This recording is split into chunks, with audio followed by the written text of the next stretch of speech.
Hey guys, and welcome to another episode of Little Black Book. You already know what time it is. Little Black Book. You know what time it is. True You know hippie. what? Oh, you know what time it is. Guys, listen, we're here talking to you about a new video. We're talking to you about fraud. Now, if you guys watched my previous video, I said, oh no, fraud is not part of your destiny. It's not part of your lifestyle. Don't do it because you don't want to end up not in jail, but you don't want your account to be frozen and for them to lock you out. But I want to come on a more serious hype today, which is talking more in detail, because all of us probably know a friend or family member, a uni person who has had their account locked off or frozen because of illegal transactions. And sometimes it's not always the fault of the individual who has the account. Sometimes somebody paid you money and that money has come from a source which is not correct and they've locked off their account. Do you get what I'm saying? So I want to let you know that obviously if this happens to you, I'm doing this video for you. For those of you who are actual fraudsters, my friend, there's nothing I can do for you. You are an intentional fraudster. They're most likely, even if you follow these things that I'm saying, you probably still have your account locked off because you're a fraudster. It is simple as that. Fraud is not your destiny. You don't have to do it. You know why? Because what you have to understand is, let's just say, obviously, you newly know a person who does fraud, especially uni students, somebody who knows how to do fraud. You want to make a quick £1,000, £2,000. They put that money into your account, and let's say they withdraw the money from your account, withdraw the money from somewhere else location. Because what often happens is people then cancel their card, duplicate the card, and then they give the card to somebody else. So the other person takes the money out of that card, and obviously they share the money that they get out of their account, and the person then reports it saying obviously the card got lost, obviously they didn't receive the card, and obviously someone stole the card and took the pin. The funny thing is, pins don't get reordered, so how do they know the card to get the money out of the pin? This is where a lot of people fall down. They don't think about things all the way through. You are a criminal, but you're not good at your criminality. You have to be very good at what you're doing. If you're gonna do it well. You understand? I'm not saying you should commit crime and fraud, because it's not your portion, mate. You understand? When you do these things, yeah, and let's say money goes through your account, all right, CFAS gets noted. Now, here's why CFAS gets noted.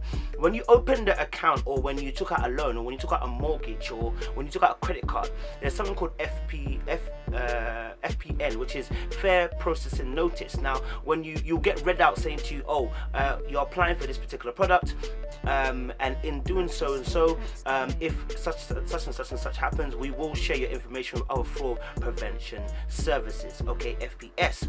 CFAS is a non-profit organization who help to regulate instances like that. So for instance, you let some fraud money go into your account, let's say you were or weren't, doesn't really matter, money went into your account, and then CFAS were noted and they put a marker on your account. This information is easy to be found. It's on the internet, so I'm not saying anything different. CFAS will put a marker on your account, not CFAS themselves, sorry, the bank. Or let's say you went to a bank and you took an account and the money went through it, the bank would then contact CFAS, providing they have enough information. This is very important. Providing you have enough information, they would then report it to CFAS, and they have to be in a position where they would potentially make a complaint with the police or law enforcement agencies, okay? And when they make this claim, they will make it to CFAS. CFAS will then put a marker on your account. Here's where it gets sticky. You see, yes, your account will now be under review. A lot of you know. The account may be under review 10 days, 20 days, whatever they put the review under, okay? And they'll do their investigation to find out whether your fraud was genuine or whether you committed this first party fraud. Okay, you may not go to jail, you may have skipped jail, fantastic, but let me tell you something, there's something that's going to be stuck on you for 6 years, okay? There's a marker that CFAS can put onto you which will say basically this person committed maybe first party fraud, or this person's part of a fraud link or whatever, okay? They put a marker on there.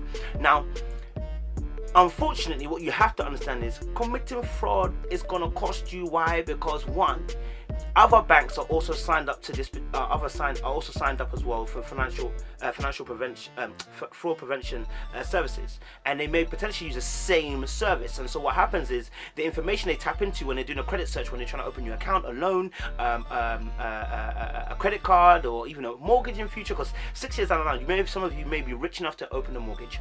That information is going to come up, and guess what? You are going to come up a list. You are going to come up a list, and you haven't told your partner. Especially you're not going for a mortgage. You haven't told your partner that you've got a CFAS marker and it's still got 1 more year left on it. Because let's calculate 3 years from, let's say you did it in second year. You've got another 6 years from the second year. You're now what, 19, 20? You're now gonna be 26. You may be behind your purchase your first home. You may have a girlfriend or a boyfriend, and now they can't get the house that you don't wanted on a joint thing because you got a CFAS marker. Yeah, and so I'm letting you know that your actions have consequences. Don't think because you're in uni that you're immune from it. You're not. And don't think also because you didn't go to jail you're immune from the consequences. The consequences are there. So I want to let you know that before the time happens, before somebody comes to you now and says to you, you're gonna make a quick 2,000, 3,000, my friend, quick 2,000, 3,000, it's not worth it. It's not worth it. It's not worth your health. It's not worth your life. It's not worth the tears down the line, because 6 years is a very long time. You understand?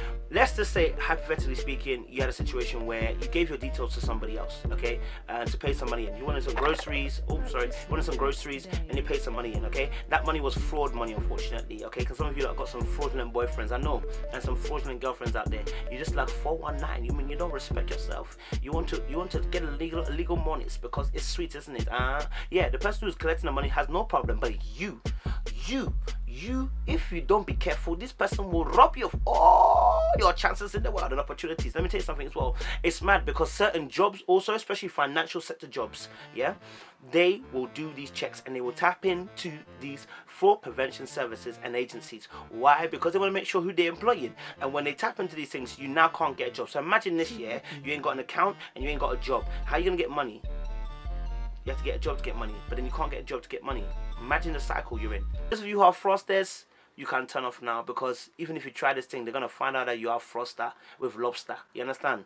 You're not a gangster. You know what I mean? Yeah, they will catch you eventually. Don't worry, Dad. If your account goes into review and then they say that obviously they're shutting down the account, refer to terms and conditions, you have to understand that you have the right to complain. Okay, the complaint is very important. You need to make that complaint to the bank, so the bank can also then send you out a final response letter to you. And what you write in that letter is saying that obviously you don't understand why your account's been shut. You have the right to be able to ask why the account has been shut, etc., etc. Whether the bank will respond to that, that's them, you understand? But you need to get that final response from the bank. Once you get that final response from the bank, if you're trying to take it higher, you take it to the FOS, which is Financial Ombudsman. But before you get to the Financial Ombudsman, I would say take your thing to CFAS, you get me? Because once you got the financial response, the final response from the bank, you now know what you're working with. And if they haven't given you the satisfactory information as to why they shut your account, then you take in the letter you explain what happened, who sent the money, why they sent the money, that you never knew, etc., that you had no clue that this was fraud money. You know what I'm saying? Then you send that to the bank, your bank that's shut your account. They send you a final response, or they'll send you correspondence depending on how long they engage with you. Make sure everything is written. Calling cannot be recorded on your end. So you have no factual evidence in terms of when you're trying to obviously raise the case now with FOS, which is Financial Ombudsman, or even with CFAS. So it's important that you send everything documented by letter. This is how law works. Them law people, they're peak, just know this. If your account's been shut, more than likely, I can almost guarantee it, that there's a CFAS marker on there. Yeah, because they would have had to file that on the credit. They would have had to file that on you. Do you know what I'm saying? Before they shut their account, because they're not going to shut the account for no reason. Do you get me? So go to CFAS. Obviously say, listen, I'm looking to find out what information you hold on regards to me, etc., etc., etc. CFAS should then send you information in terms of what they hold on you, and then when they release the information of what they hold on you, then you can make your complaint to FOS stating, etc., etc. This is what happened. I've contacted CFAS to say this. There was a mistake with the marker. I spoke to the bank, but they've been unwilling to revoke that, and here's my evidence as to I had no inkling and clue as to this transaction that went through my account. I never knew it was fraud. Boom, boom, boom. You have to state these things all in black and white, paper, pen, or write it out in a computer basically, and then send that to CFAS stating your innocence as well. Once you've done that, CFAS should correspond with you in letter form, explaining their processes. Once they've done that, you then relate to FOS. But I'm going to read something to you because I want to show you something.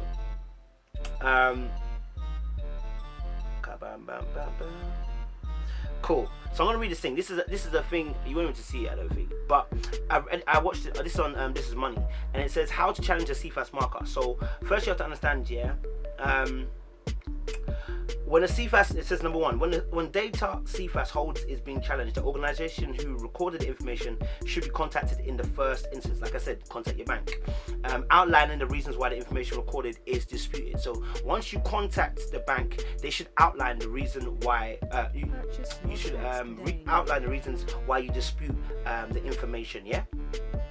And then point 2 says once the filing CFAS member has reviewed the case, that's the bank, or whoever you took the loan from or the mortgage from, etc., or whoever you got rejected from, once the filing CFAS member has reviewed the case, they will issue a final response letter and if necessary amend or delete any data held. This is what I was saying.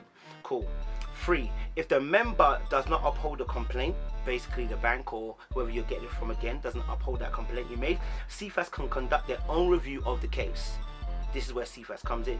4, if an individual disagrees with CFAS response, then so again, look, so once CFAS, and if you disagree with CFAS is what they've done too and disagree with their information they've given, then you go now to the financial ombudsman as well service, and they can be contacted to review further the step to take a further action from there again.